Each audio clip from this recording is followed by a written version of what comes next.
काम के लिए आगमन हुआ निसंकोच हो। तब नारद मुनि बोले, मृत्यु लोक में मनुष्य जो अनेक योनि में पैदा हुए अपने अपने कर्मों के द्वारा अनेक प्रकार के दुखों से दुखी हो रहे हैं। नाथ मुझ पर दया रखिए, तो बताइए कि उन मनुष्यों के दुख थोड़े से ही पर्यंत से कैसे दूर हो सकते हैं। श्री सत्यनारायण श्री भगवान जी बोले, हे नारद, मनुष्य और लोक में दोनों में दुर्लभ ये उत्तम वक्त है। आज मैं प्रेमवश होकर तुमसे कहता हूँ, श्री सत्यनारायण भगवान का ये बहुत अच्छी तरह विधान पूर्वक। नारद मुनि बोले कि उस पद का फल क्या है, क्या विधान है, किसने भक्त किया और किस लिए भक्त करना चाहिए।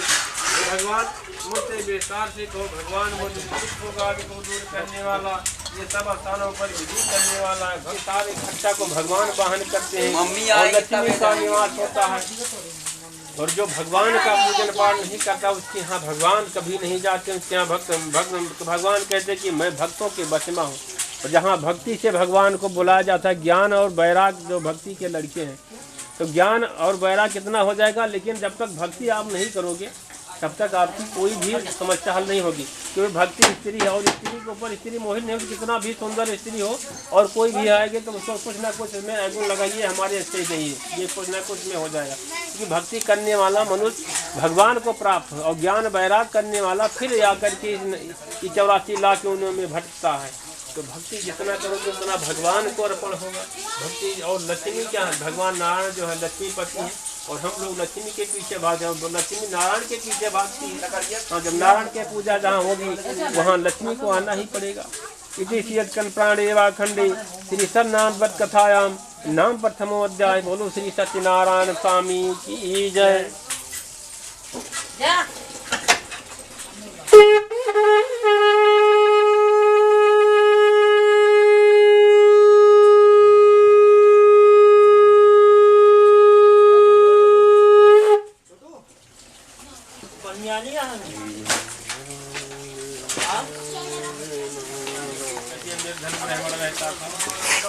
वो भूख और प्यास से बेचैन हुआ पृथ्वी पर घूमता था। ब्राह्मणों से प्रेम करने वाले श्री भगवान ने ब्राह्मण को दुखी देखकर बूढ़े ब्राह्मण का रूप धारण कर उसके पास आदर के साथ पूछा, हे विप्र, तुम नित्य ही दुखी होकर पृथ्वी पर क्यों घूमते हो। भगवान जब जब अत्याचार पृथ्वी पर होता है तभी भगवान का होता है, और जब ब्राह्मणों के ऊपर और गौ के ऊपर पृथ्वी के ऊपर जब अत्याचार होता है तो भगवान का अवतार हो जाता है। श्रेष्ठ ब्राह्मण, ये सब मुझसे को मैं सुनना चाहता हूँ। ब्राह्मण बोला, मैं निर्धन ब्राह्मण हूँ। ब्राह्मण ने कहा, हे प्रभु, मेरे पास कुछ खाने पीने का है नहीं, मैं सारा दिन भिक्षा मांगता हूँ कि मुझे मैं अपने परिवार का पालन करूँ। भिक्षा के लिए पृथ्वी में फिरता हूँ। हे भगवान, यदि आप से छुटकारे का उपाय जानते हो तो कृपा कर। ब्राह्मण बोला कि सत्यनारायण भगवान मन वंचित फल देने वाले हैं। हे ब्राह्मण, उनका पूजन करने से मनुष्य सब दुखों से मुक्त होता है। भगवान ने कहा कि तुम भगवान का पूजन करो। ब्राह्मण को वध का सारा विधान बदला कर बूढ़े ब्राह्मण का रूप धारण करने वाले श्री सत्यनारायण भगवान अंतर ध्यान होगा और ब्राह्मण को सारा विधान बदला करके भगवान वहाँ से अंतर ध्यान हो गए। जिस वध को भिन्न ब्राह्मण ने बतलाया मैं उसको करूंगा, ये निश्चय करने पर बुद्ध ब्राह्मण को रात में नींद नहीं, क्योंकि ब्राह्मण के पास कोई धन तो खा लेते हैं, भगवान से हाथ तो कर दिया, उसने सोचा कि मैं कल करूंगा कहाँ से, इसलिए उसको नींद रात में नहीं आ रही। वो सवेरे उठकर श्री सत्यनारायण भगवान के वध का निश्चय कर भिक्षा के लिए चल दिया और भगवान का नाम लेकर के कहा कि प्रभु, आज जो आप जो उसी से मैं करूंगा और मेरे पास तो है कुछ नहीं। उस दिन उसको भिक्षा में बहुत सा धन मिला, जिस पर भगवान की कृपा हो जाती है भैया, तभी कोई होता। बाकी कितना भी करते रहो कुछ फल नहीं मिलता है। जब तक भगवान की कृपा नहीं होती तब तक कुछ भी नहीं हो पाएगा। उसने जितने बंद बंधुओं के साथ उसने श्री सत्यनारायण भगवान का वध किया और इतना धन उसको मिल गया कि उसने भोजन भी हो गया, सभी को खिला पिला दिया और भगवान की कृपा से उसके यहाँ बच भी गया। इसके करने से वो विप्र सब दुखों से छोड़कर अनेक प्रकार के सब भक्तों से युक्त हो गया। उसके यहाँ भगवान की जब पूजा किया तो नारायण का जब पूजा किया लक्ष्मी को आना ही पड़ा। वहाँ पर लक्ष्मी जी आ गए, उसके यहाँ कोई चीज़ कमी ही नहीं रहेगी। जहाँ नारायण रहेंगे वहाँ लक्ष्मी को आना ही पड़ेगा। आप जैसे आप बैठो तो आपकी देखो वाइफ बैठी नहीं बैठी, भगवान जहाँ जाएंगे वहाँ लक्ष्मी को ही जाना पड़ेगा। उस समय से वो विप्र से छूटकर मुक्त को प्राप्त हो। नारद जी से नारायण का कहा हुआ ये वध मैंने तुमसे कहा, भगवान ने कहा कि मेरा वध करो। हे विप्रो, मैं और क्या कहूँ। भगवान ने कहा अब क्या कोई इसी प्रकार से आप करो कि तुम्हारा कल्याण ही हो जाए। इसी बोले हे मुनीश्वर, इस संसार में विप्र से सुनकर किस किसने वध को किया, हम सब सुनना चाहते हैं, इसके लिए हमारे मन में श्रद्धा है। श्री सूर्य जी बोले हे मुनियों, जिस जिसने वध को किया है वो सब सुनो। एक समय ये बिन ब्राह्मण धन के अनुसार बंद बंधों के साथ वध करने को तैयार हुआ। उसी समय बेचने वाला बूढ़ा आदमी आया और बाहर लकड़ियों को रखकर विप्र के मकान में गया। एक लकड़हारा था, सारा दिन जंगल में लकड़ी काटता था और शाम को जो मिलता था उसी से अपना गुजारा करता था। प्यार से उसी लकड़हारा को बंद करके देखकर विप्र को नमस्कार करके लगा कि आप इसका पूजन कर रहे हैं और इस व्रत के करने से क्या फल मिलता है। लकड़हारा ने कहा कि हे भगवान, मेरे यहाँ धन धान्य राज्य की वृद्धि हुई है। विप्र से इस बात के बारे में जानकर लकड़हारा बहुत प्रसन्न हुआ और भगवान उस समय वहाँ एक साधु वैश्य आया। उसके पास व्यापार के लिए बहुत सा धन था। वैश्य मने बनिया के पास वहाँ धन बहुत होता है।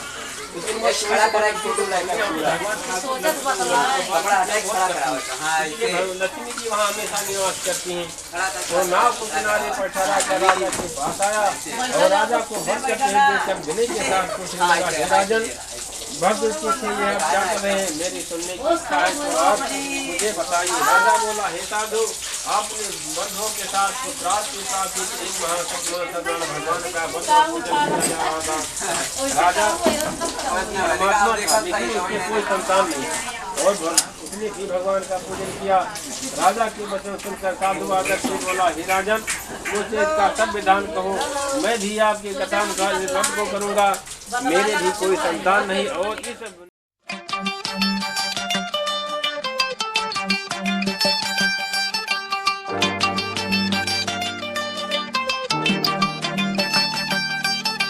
वटो वट तुरी जांदी सी मैं खेत नू,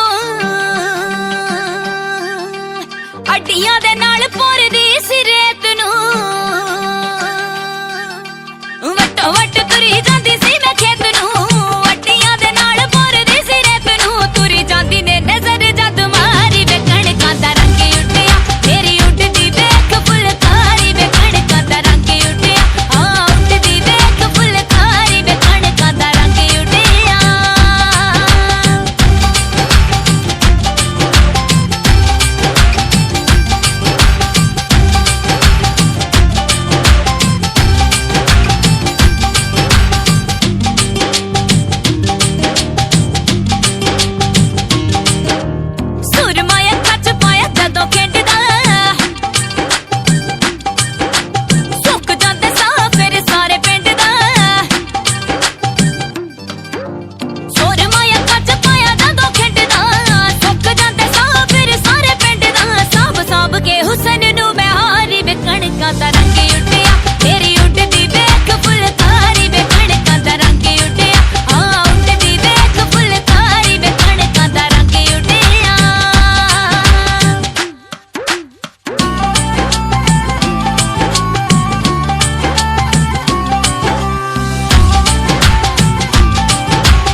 कमरिया कमरिया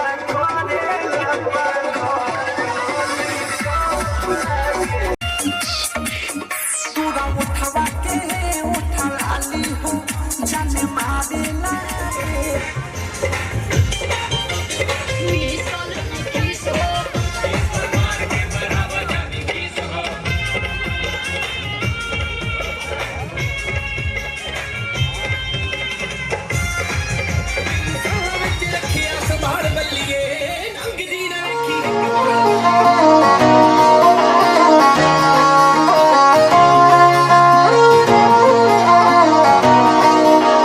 लिखे सी संजोग साडे तेरे नाल वे हसदे हसोंदे लंघ गया साल वे लिखे सी संजोग साडे तेरे नाल वे हसदे हसोंदे लंघ गया साल वे धन्नवाद तेरा दिल दे राज आवे वांग राणियां ते रखी होइयां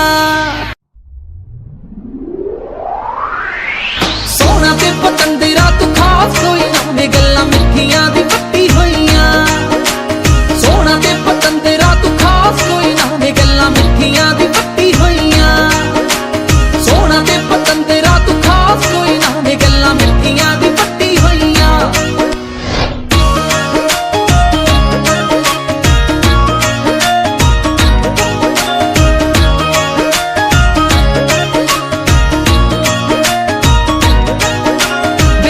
पहला फोटो जदों वेखी सी वे तेरी निंदगी सी तैनू तां सहेली राणो मेरी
खानू को पैना जट्टिए वे सोफी तेरे मुंह चों ना जुबान निकले एवें खानू को पैना जट्टिए दारू बिना दस केड़ा जान निकले रस्क का तो लेना जट्टिए तेरी दारू बिना दस केड़ा जान निकले रस्क का तो लेना जट्टिए फलात जाके ना तू फोन चकदा वे मैनू वहम नी अथण बड़े ता जट कायम हुंदे आ नी 7 बजे बाद यार कहन हुंदे आ कोठे उत्ते चढ़ ललकारे मारदे दस होर केड़ी हरकत कीती सी वही पिया के किते सट हो गया सैट होण नूं तां मित्तरां ने पीती सी नी सैट होण नूं तां पीती सी ओ चित्त करे चार दा कटापा मखना एही हाल रहना जट्टिए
सब पासे हो ब्लॉक करता नी तेरे दिते तोहफियां रख विच पाके बलिए उपरों मुंडा मिल गया मेरे नाल लेक जा फिर ता तेरा भी मन खिलिया आओ कर दूंगा सब्बे पूरियां नी तेरियां डिमांडां जेड़ियां नी कुपर ला दूंगा विच बैठ के तुम्हारी गेड़ियां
जाई जो बना माहिया भूल जाई रे जब झूल जाई जो बना माहिया